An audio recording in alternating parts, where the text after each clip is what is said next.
At 5:47 a.m. on August 8, 1941, 24-year-old Lyudmila Pavlichenko crouched behind a pile of broken stone in Beleleka, Ukraine, watching a German sniper prepare to kill the Soviet soldier hiding 40 meters to her left. History student, 4 months in the Red Army, 0 confirmed kills, 309 still ahead of her. The German forces had deployed 3 entire divisions to seize Odessa, 150,000 German troops pushing forward. Soviet defenders were outnumbered 3-1, and Lyudmila had just volunteered to serve as a sniper in a unit losing fighters faster than replacements could be trained. She had been on the front for 6 hours. No sleep, no food, only her Marcin Nagant rifle, 40 rounds of ammunition, and a grim determination fueled by fierce patriotism. Her university in Kiev had been bombed 11 days earlier, 73 students killed. Her professor, Dr. Anatoly Vyulov, had been pinned under the collapsed building for 2 hours before his body was recovered. Her closest friend Natasha died in the library. Flames tore through the building. Natasha never escaped. Lyudmila enlisted the next morning. The recruiting officer told her she should become a nurse. He said women belonged in medical units, not on the front lines. Lyudmila replied that she had been shooting since she was 14. Marksman scores from her youth shooting club, top ranks in regional competitions. The officer laughed. He said hitting paper targets was not real battle. Real battle was blood, screams, and death. He said women could not handle that. Lyudmila told him to test her. The officer handed her a rifle and pointed toward a fence post 100 meters away. She fired 5 shots straight through the center. The officer stopped laughing. She was placed in the 25th Rifle Division as a sniper. That had been 4 months earlier.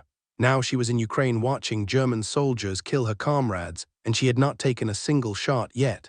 The German sniper was 280 meters away, tucked behind a shattered farmhouse wall. Lyudmila could see the top of his helmet through a gap in the stonework. He was tracking the Soviet soldier, waiting for him to shift. The Soviet soldier was Sergeant Dmitry Kravchenko, 32 years old, married, father of 2.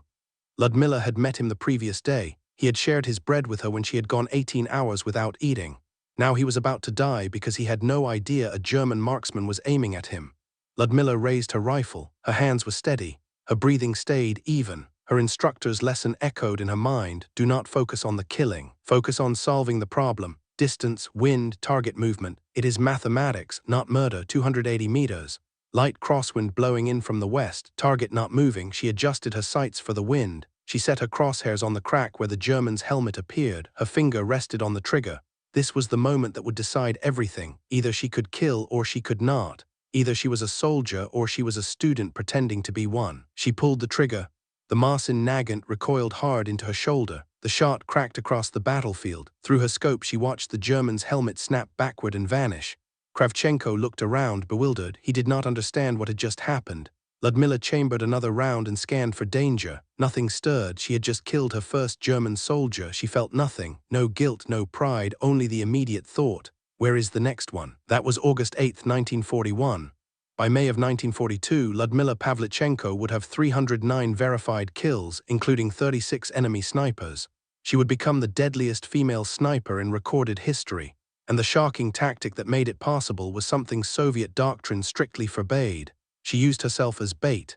If this story is pulling you in, hit that like button right now. It tells YouTube to show this to more people who care about these forgotten heroes.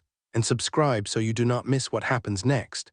These stories matter. The people who lived them deserve to be remembered. You are part of making that happen. The first sniper Lyudmila lost was Lieutenant Anna Morozova, August 19, 1941. Morozova had been a sniper for 8 months, 47 confirmed kills.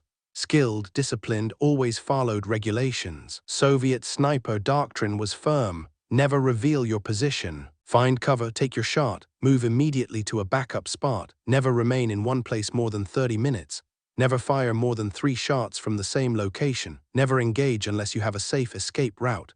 Morozova followed every guideline. She set up in a ruined apartment building on the 3rd floor. Perfect sight lines, 2 escape paths prepared. She targeted a German machine gun team at 320 meters. 1 shot, 1 kill. She shifted to her second position on the 2nd floor, waited 20 minutes. She engaged a German officer at 280 meters, clean kill. She began moving toward her 3rd position on the ground floor. A German sniper shot her through the stairwell window, single round to the chest. She died before medics could reach her. The German sniper had been watching her, studied her first shot, predicted where she would go next, and placed himself to catch her in motion. Morozova never saw him. She followed doctrine exactly and died anyway. Lyudmila was in the same building one floor below. She heard the shot, heard Morozova collapse, heard the Germans laugh. They knew they had killed a Soviet sniper. The German who killed Morozova was Hans Becker, German army sniper. 89 confirmed kills, expert in counter-sniper tactics. He hunted Soviet snipers the same way Lyudmila hunted German soldiers. Becker's pattern was always the same. He waited for Soviet snipers to fire, tracked where they were, predicted where they would move, and killed them when they shifted positions. Soviet doctrine made his work easier. If you followed the rules, you became predictable. If you became predictable, you died. The second sniper Lyudmila lost was Corporal Viktor Stepanov. August 27th. Stepanov was 19 years old, had been a sniper for 6 weeks, had 11 confirmed kills. Good kid, eager to prove himself. He positioned himself in a drainage ditch 400 meters from German lines, perfect cover, good sight lines, textbook setup. He opened fire on a German patrol at dawn, 2 shots, 2 kills. The Germans scattered and took cover. Stepanov followed doctrine. He stayed down, waited 15 minutes, and prepared to shift to his second position. A German artillery round landed directly in his ditch. Complete obliteration, nothing left to recover. The Germans had called for artillery based on where they believed the sniper was hiding. Standard counter-sniper response: observe the shot, estimate the position, blast the area with explosives. Stepanov's concealment was flawless. His aim was excellent. His adherence to doctrine was exact. He still died because the Germans knew exactly how Soviet snipers operated. By September, Lyudmila had seen 7 snipers die. Every one of them followed doctrine. Every one of them died because their methods were predictable. German counter-snipers were too skilled. They understood Soviet tactics. They understood Soviet hiding places. They understood Soviet movement habits. Fighting strictly by the rules meant dying strictly by the rules. Lyudmila analyzed how each fight unfolded. Same pattern. A Soviet sniper took position, engaged a target. The Germans calculated the shot. A counter-sniper or artillery strike followed. The Soviet sniper either died or was forced to retreat. The issue was not accuracy. Soviet snipers could shoot well. The issue was that they fought reactively, waited for targets, fired when opportunities appeared, followed doctrine, never initiated action, never controlled the fight, and never forced the Germans to respond to them. German snipers, especially seasoned ones like Becker, hunted aggressively. They did not wait for targets. They created targets. They pressured Soviet snipers into revealing themselves and then killed them. Lyudmila needed to turn that situation around, stop being the prey and become the predator. But Soviet doctrine was strict. Concealment is survival. Exposure is death. Never reveal your position. Never offer the enemy a target. The doctrine made sense in theory. In practice, it was a death trap. German counter-snipers were too skilled. They could spot you even in perfect concealment. Lyudmila decided to break the rules completely. She would expose herself on purpose, make herself visible, draw enemy fire, and kill whoever fired at her. It was madness. It broke every rule of sniper combat. It could easily get her killed. But 7 snipers were already dead, and Lyudmila refused to be the 8th. The method demanded exact timing, flawless placement, and absolute courage.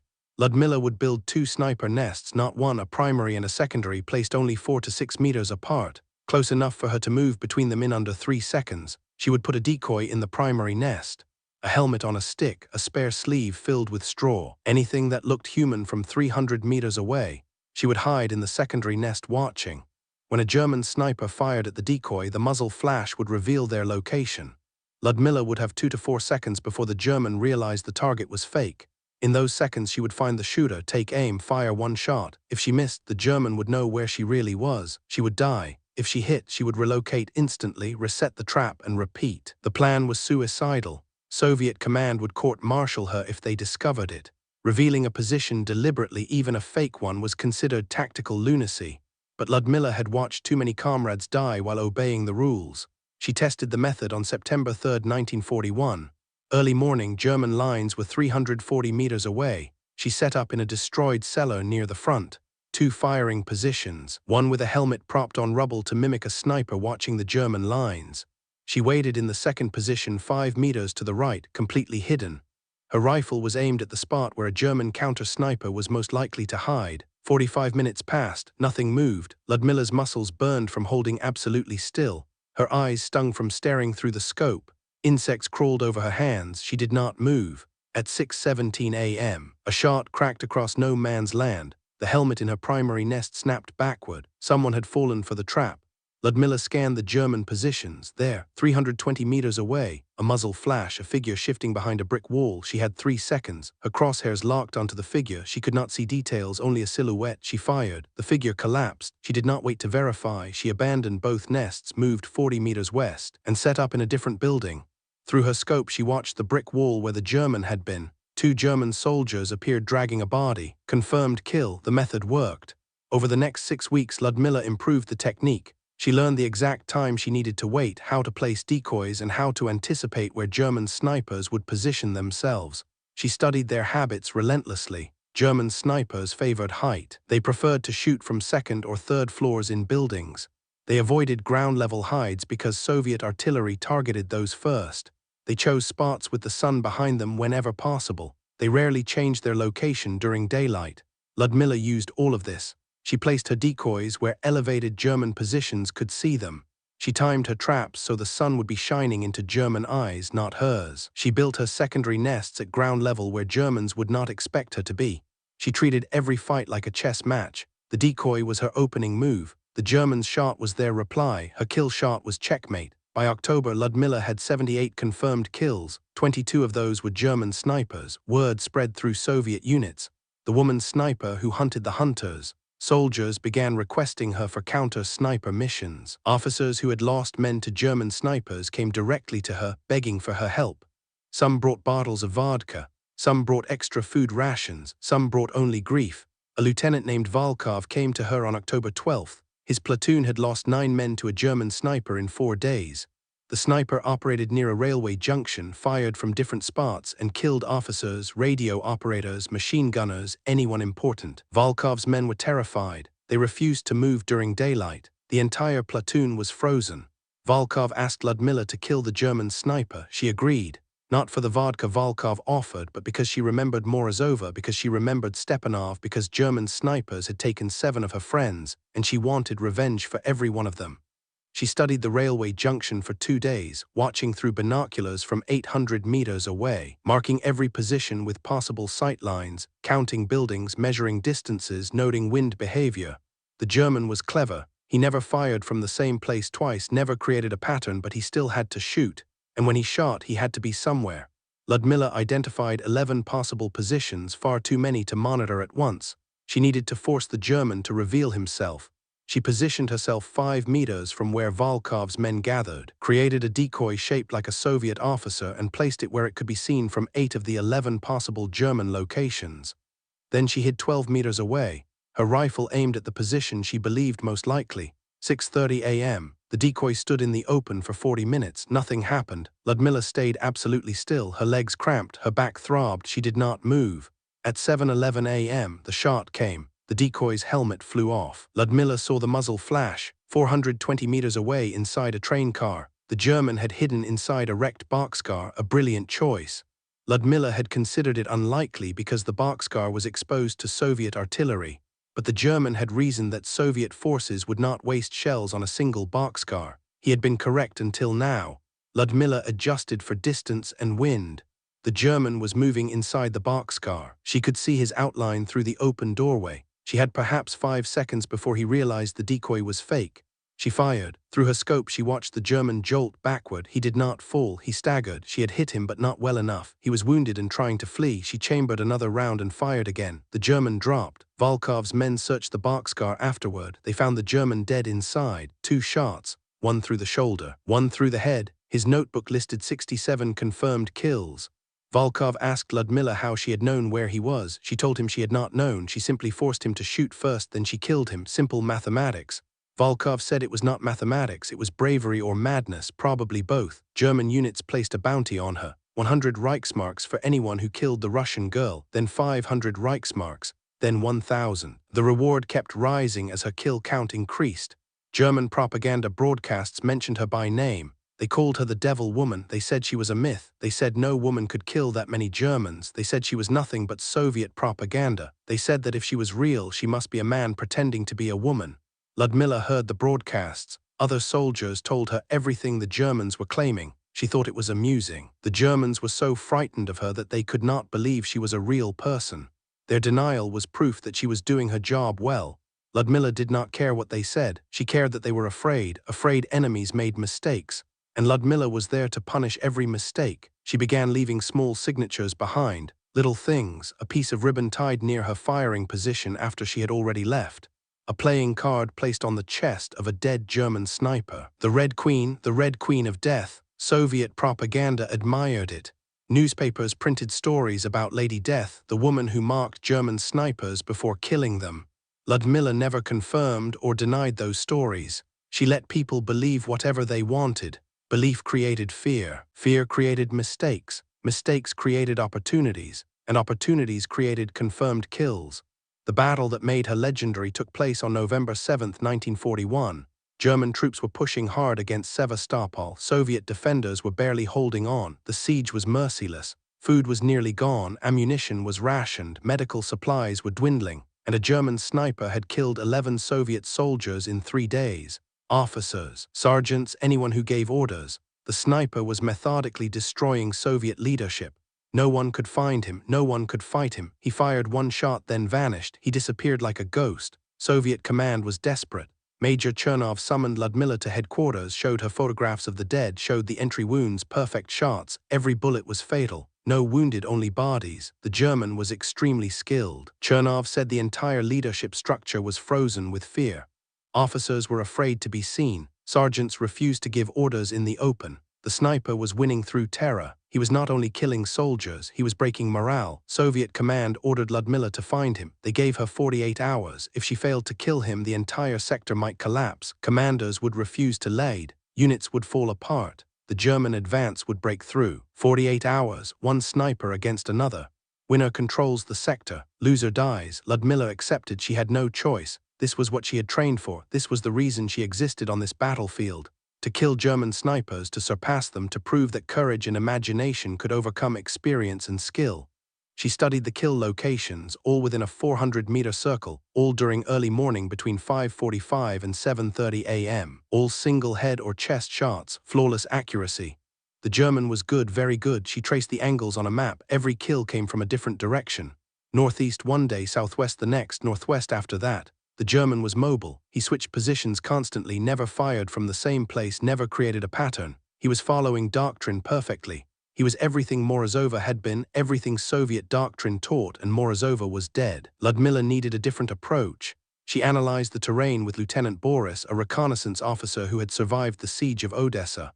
Boris knew Sevastopol better than anyone. Every street, every destroyed building, every shell crater. They walked the perimeter at night. Dangerous work. German patrols were active, but Lyudmila needed to see the battlefield with her own eyes. She needed to understand sight lines. She needed to think like the German. The area was shattered urban ground.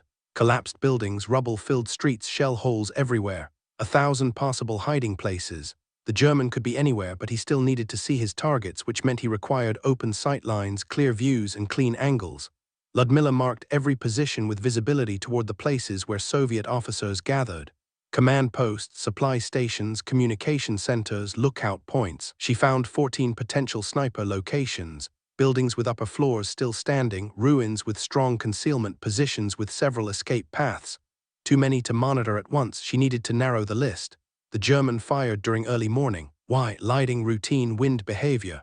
Lyudmila thought about it for hours. She lay in her bunk staring upward, playing out every scenario. Early morning meant Soviet officers were visible, walking between positions, checking defenses, giving orders. First light meant soldiers were tired and less alert. Guards were switching shifts. Attention was scattered. The German was hunting during shift change. That meant he was watching specific areas at specific times. He understood Soviet habits. He had studied them. He was patient. He was intelligent. He was everything Lyudmila had to defeat. Lyudmila chose the 3 most likely positions based on sightlines and escape routes.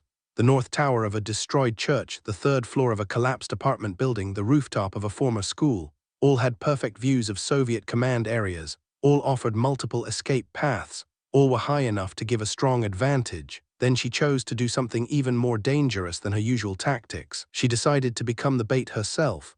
Not a decoy, not a helmet on a stick. Her own body standing out in the open, making herself the most valuable target on the battlefield. If the German fired at her, she would have maybe 1.5 seconds to react. If she guessed the wrong position, she would die before she hit the ground. If she guessed right, she would have one chance to dive, aim, and fire before he shifted to a new hiding place. One chance, one moment. Everything at stake. November 8, 5:42 a.m. Lyudmila wore an officer's coat she had taken from a dead lieutenant. It was too large for her but still recognizable from far away.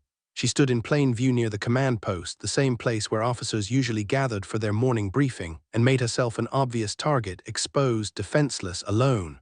Her rifle was 4 meters away, propped behind some rubble, aimed at the German position she thought most likely, the destroyed church tower. If she was wrong, she would die before she could even react. If she was right, she would have maybe 2 seconds to dive, grab her rifle, find the target, and fire. 2 seconds between life and death, 2 seconds to prove she was better than him. She stood there for 17 minutes. Each minute felt like an hour, exposed, every part of her body urging her to duck, every instinct warning her that this was suicide. Her hands stayed at her sides, loose. She had to look natural, she had to look like a real officer, not bait. Cold wind moved across the ruins. She could hear distant artillery and machine gun fire to the east, ordinary battlefield noise. Nothing moved in the German positions. Maybe the German was gone, maybe he had moved during the night. Maybe artillery had killed him. Maybe her entire plan rested on bad information and she was standing exposed for no reason. Or maybe he was staring at her right now. Crosshairs steady on her chest, finger on the trigger, waiting for the perfect moment. Her heart hammered, sweat slid down her back even though the air was cold. She counted seconds, 120 seconds standing in open view. 120 seconds as a perfect target. Nothing happened. Maybe the German was not interested. Maybe he had seen the trap. Maybe. The shot came at 5:59 a.m. Lyudmila heard it before she understood it, the sharp crack of a rifle, unmistakable, Morse K98. The hiss of a bullet sliding past her head, close enough to move the air beside her, close enough to part her hair. She dove left, not backward. Left toward her rifle, hit the ground hard, ignored the pain, grabbed the weapon. Her hands found it instantly. Muscle memory guided her. She had placed it perfectly earlier. She swung the barrel toward the church tower. She searched through her scope. There, 300 meters away on the 3rd floor of the shattered bell tower, a figure pulling back from an opening. He had taken the shot. He was moving deeper into the shadows. She had maybe 3 seconds before he disappeared completely. Lyudmila did not take time for a perfect aim. She did not calculate wind. She did not adjust for exact distance. She simply pointed and fired. An instinct shot. The kind of shot instructors warn never to take. The kind of shot that can get you killed in battle. Her rifle slammed into her shoulder. Through the scope she saw the figure lurch, saw him stumble, saw him fall backward into darkness. She did not know if she had wounded him or if he had taken cover. She stayed low, watching, waiting, loaded another round, kept her scope fixed on the tower. If he appeared again, she would fire again and again until one of them was dead. 3 minutes passed. Nothing moved in the tower. No return shot, no movement. Either he was dead or he was playing the same game, waiting for her to lift her head. Lyudmila did not move. She had learned patience. She had learned that the sniper who moved first usually died first. 10 minutes passed. The sun was rising. More light meant more visibility, more danger. Soviet soldiers were beginning their morning tasks. Officers were coming out of bunkers. If the German sniper was alive, he had many targets now, but he did not fire. 15 minutes after her shot, Lyudmila saw Soviet infantry approaching the church. Boris had organized a clearing team. They had been waiting for her signal. She had signaled by firing. The soldiers entered the church carefully, rifles ready, expecting an ambush, expecting the German sniper to still be alive. Lyudmila watched through her scope, followed their movement through the wreckage. They reached the 3rd floor, then entered the bell tower. 2 minutes later, Boris appeared in the tower opening. He waved to her, all clear, target down, confirmed kill. Lyudmila lowered her rifle. Her hands were shaking, not from fear but from the crash of adrenaline. She had just survived a duel with a German sniper. She had made herself the bait. She had taken an impossible shot under pressure, and she had won. Later, Soviet soldiers entered the building to clear it. They found a German sniper on the 3rd floor of the bell tower, one shot to the chest, dead. His rifle was still in his hands. A Morse K98 with a Zeiss scope, custom modifications. This was not a standard issue weapon. It was a sniper's personal rifle. The scope was still warm. His position had been perfect. Concealment, sightlines, escape route. He had done everything correctly except for one thing. He underestimated his target. They found his logbook in his coat pocket filled with detailed notes, names, dates, distances. 94 confirmed kills according to his own records. His name was listed as Hauptmann Erwin Koenig, German Army sniper, special operations counter-sniper expert, or at least that was what Soviet propaganda claimed. Western historians debate whether Koenig ever existed. Some say the name was created for propaganda. Some say he was real but the facts were embellished. Some say Lyudmila killed several German snipers and Soviet command combined them into one legendary enemy. The truth does not matter. What matters is that Lyudmila killed a German sniper who had terrorized an entire Soviet sector. She did it by making herself the bait. She did it by breaking every rule in Soviet sniper doctrine. She did it because following those rules meant death. And Lyudmila had decided long before that she would rather risk death on her own terms than die obeying someone else's. Between August 1941 and May 1942, Lyudmila Pavlichenko eliminated 309 German soldiers. 36 of them were snipers. 187 were officers and non-commissioned officers. The rest were infantry, machine gunners, artillery spotters. Every single kill was verified by a witness or confirmed by captured German documents. Soviet command demanded strict confirmation. They had to. Propaganda required proof. She used the bait technique in at least 60 engagements, probably more. Records from the siege of Sevastopol were incomplete. Many battle reports were destroyed when the city fell, but survivors remembered. They remembered the woman sniper who stood in the open, who made herself a target, who killed Germans who believed they were the hunters. She was wounded 4 times during her service. September 1941, shrapnel from a mortar round, shallow cuts to her arm and shoulder, bandaged on the field, fighting again the next. December 1941, concussion from an artillery blast. A shell hit 10 meters away while she was shifting positions. She was knocked unconscious for 2 minutes. She recovered. She refused evacuation. February 1942, shrapnel to her leg, a German 88mm air burst. She was caught in the open during a barrage. Shrapnel tore into her calf. Medics patched her wounds. She could not walk for a week. She walked again after 10 days. Returned to combat after 3 weeks. June 1942, mortar shrapnel struck her face. This was the injury that ended her fighting career. Soviet artillery was bombarding German positions and German counter-fire came back. German mortar rounds crept across her sector. One landed nearby. She was in a shallow trench. It was not deep enough. Shrapnel fragments tore into her face, cut her cheek, damaged her eye, fractured her jaw, blood everywhere. Medics thought she would die from shock. She did not. A field hospital stabilized her. A military hospital in Sevastopol performed surgery. Doctors saved her eye. Her face would scar, but she would survive. The injury was not immediately fatal, but Soviet command made a decision. She was too valuable, too famous, too important for propaganda. Her kill total was already legendary. 309 confirmed, more than any Soviet sniper at that point in the war, more than most snipers would ever achieve. If she died now, it would be a propaganda catastrophe. It was better to remove her from combat, use her for morale, show her to the world, prove that Soviet women could fight.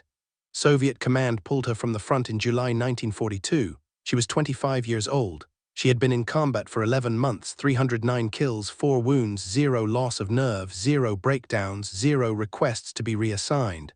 She wanted to remain in the fight. She argued with her commanders. She said she could still shoot. She said her injuries were minor. She said Soviet forces needed experienced snipers. Command said no. Orders were orders. She was going on tour, first to Moscow, then to Britain, then to the United States. A goodwill mission, show the Allies that the Soviets were fighting fiercely, show them that even Soviet women were warriors, build support for a second front. Lyudmila hated it. She was a soldier, not a performer, but she obeyed orders. She traveled to Moscow in August 1942, gave speeches, met party officials, and received the Hero of the Soviet Union Medal, the highest award in the nation. She was the first woman in Soviet history to receive it.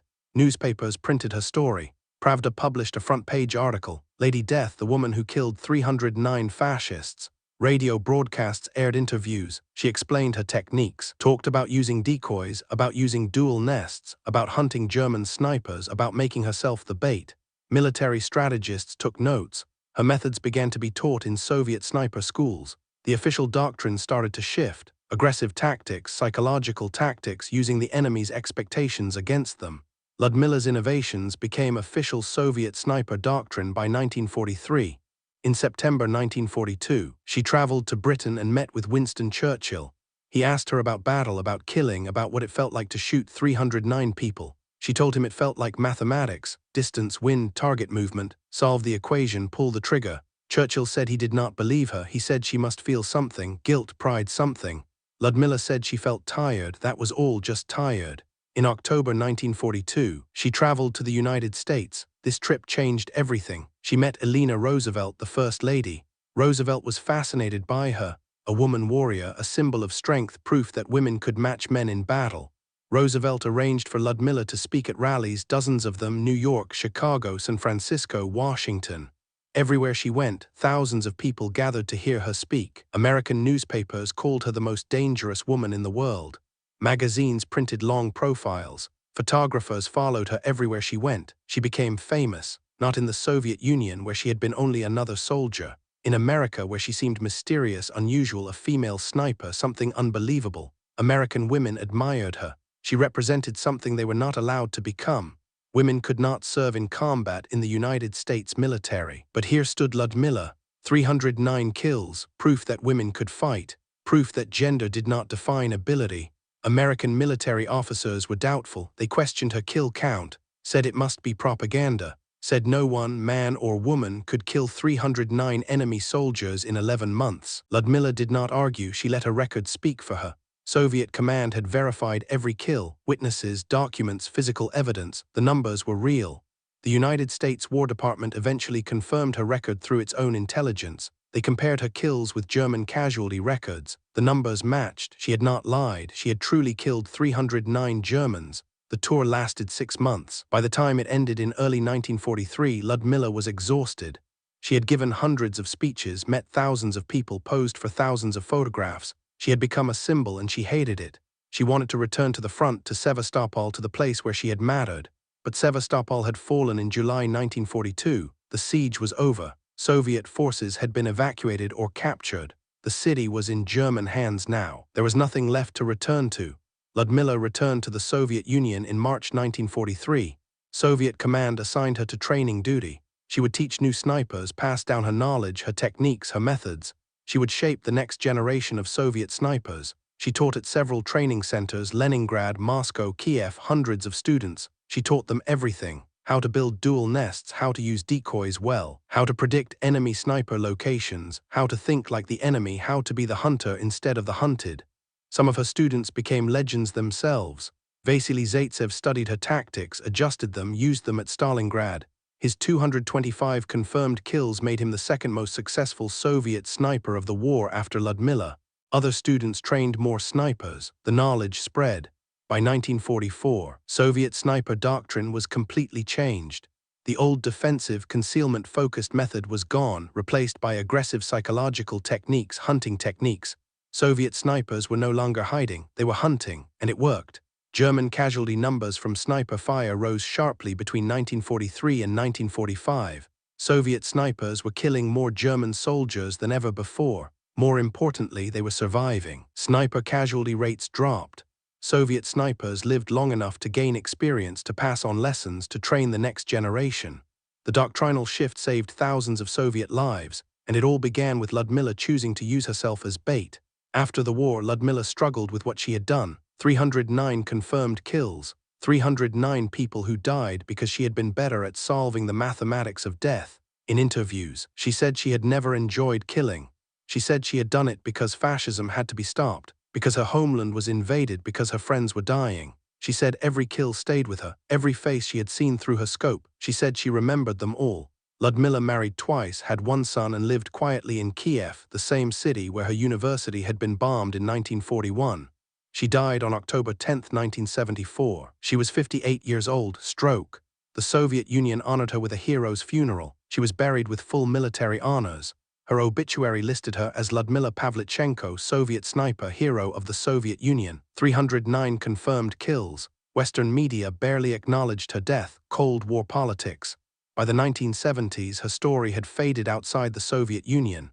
Inside the Soviet Union, she was a legend. Schools taught lessons about her, books included her, movies portrayed her.